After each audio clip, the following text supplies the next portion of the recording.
салом дӯстон, барои ман Роналдо аз Месси беҳтар аст, чунки ӯ бисёртар меҳнат мекунад, гуфт Левандовски. Ҳамлагари полшагӣ дар бораи Роналдо ва Месси ибрози андеша намуд. Чӣ хеле ки аллакай гуфтем, Левандовски як нафарро интихоб кард, аммо ин сухани ӯ ба таҳлил ниёз дорад. Имрӯз мо ҳамин корро анҷом медиҳем. Қаблан ҳамон чизеро ки ҳамеша аз шумо хоҳиш мекардам, бори дигар такрор хоҳам кард.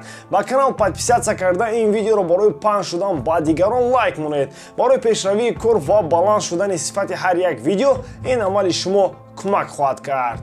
Дӯстон, сарпарасти видеои мо ширкати 1x мебошад. Дар он ҷо вақт коэффициентҳои баланд ва бонусҳои гуногун шуморо интизор аст. Тамошои бозиҳоро бо 1x метавонед ҷолибтар кунед ва ҳамчунин нафарони навро дар вақти регистратсия кардан ҳамчун бонус $100 интизор аст. Албатта бо промокоди серноки мо MG0707. Ссилкаи бозӣ дар комментарияи ин видео.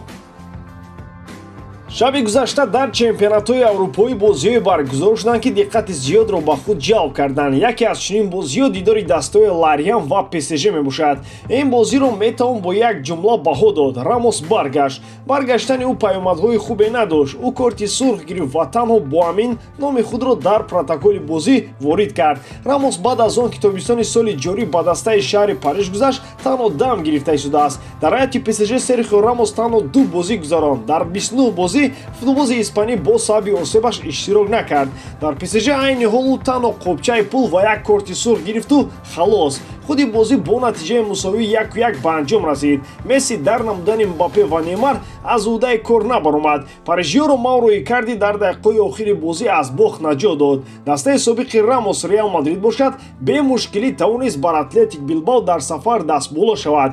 Бензема дар ин рақобат дубл кард ва то дақиқаи даҳум пирӯзии мадридиёро таъмин намуд. Дастаи дигари шаҳри Мадрид Атлетико боз сархам шуд. Дастаи Симеоне дар сафар аз Гранада бо ҳисоби 2-1 шикаст хӯрд. Аввалин бор зери роҳбарии Симеоне Атлетико дар 4 бозӣ пайопай мағлуб шуд. Дар Англия бозиҳои ҷоми лига доир гаштанд. Бозии зеботарин рақобати дастаҳои Ливерпул ва Лестер буд. Он ба триллери ҳақиқии футбол табдил ёфта, дастаҳо дар вақти асосӣ ба дарвозаи ҳамдигар се голӣ равон карданд. Ғолибро силсила зарбаҳои пеналти муайян карданд ки дар онҳо шогирдони клуб ки аксарияташон кӯдак буданд, аниқтар зарбаҳояшонро иҷро карда ба даври нимниҳоии мусобиқа баромаданд. Он ҷо даста бар зидди Арсенал бозӣ хоҳад кард. Ҳамчунин Тоттенхем бар Вестхэм 2-1 ва Челси бар Брентфорд 2-0 ғолиб шуда ба даври нимниҳоии мусобиқа баромаданд. Ин ду даста ҷуфти дигари даври нимниҳоии ҷоми лигаи Англияро ташкил хоҳанд дод. Дар Италия ҳангома барпо шуд. Дастаи Специя тими Наполиро шикаст дод. Ду дастаи шаҳри Милан ҳардуяшон ғалаба карданд. Интер бо ҳисоби 1-0 дар майдони худ тавонист Ториноро шикаст бидиҳад. Милан бошад дар сафар бар зидди Эмполи рақобат кард. бозии ин дастаҳои ҷолибу сергол сурат гирифта бо ғалабаи расонироҳо ба анҷом расид. Шогирдони Стефано Пиоли бо ҳисоби 4-2 ғалабаи худро ба даст овард. Бо ҳамин мавсими футбол дар ин кишвар ба танаффус баромад. Баргаштани онро интизор ҳастед дӯстон.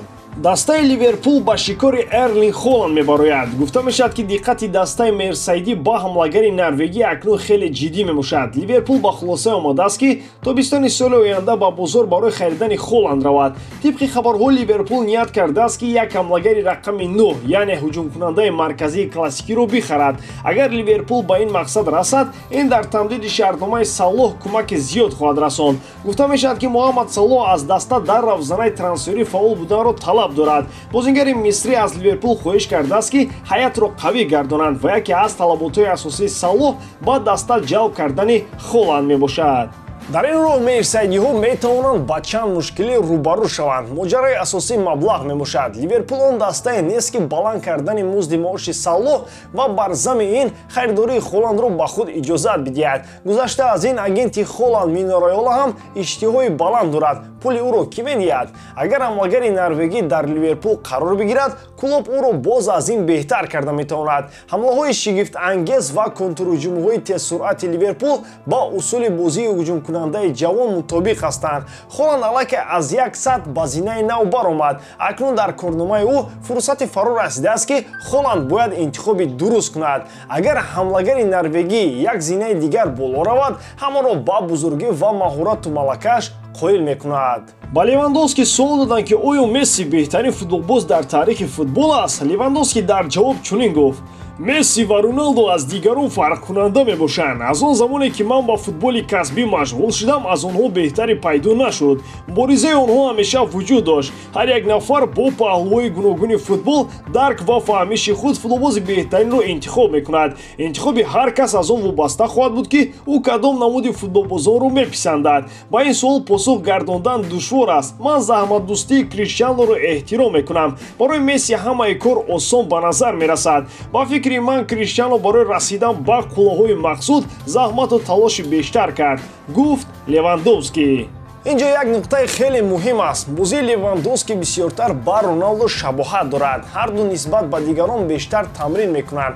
дар толори бадансозӣ вақти зиёд мегузаронанд ва реҷаи махсус барои ҳар рӯз доранд. яъне Роналдо аз ҷиҳати рӯҳиявӣ ва эҳсосот ба Левандовски наздиктар аст. дар байни ҷомеаи футболӣ ақидаи шахс шудааст ки гӯё маҳорати Месси худодод аст. ӯ барои ба чунин дастовардҳо расидан заҳмати зиёд накашид. ба ӯ бисёр корҳо бар ивази таланти табиияш даст доданд. ин ақида ҷо дорад. воқеан Месси истеъдоди табиӣ дорад, аммо ин маънои онро надорад ки футболбози аргентинӣ кам машқ мекунад ё заҳмат намекашад. дар баробари маҳорати табиӣ бояд заҳмату ҷаҳду талош ҳам бошад. агар Месси аз толори бадансозӣ сурат напартояду селфи накунад, ин маънои онро надорад ки ӯ кам машқ мекунад. мисоли оддӣ зарбаҳои ҷаримавӣ шуда метавонад. дар оғози карьерааш Месси умуман онҳоро истифода карда наметавонист. магар ҳамин заҳмату талош набуд ки футболбози аргентинӣ ба яке аз беҳтарин иҷрокунандагони стандартҳо дар олам шуд. агар Месси танҳо ба истеъдоди табиияш умед мебаст, бузургтарин дастоварди ӯ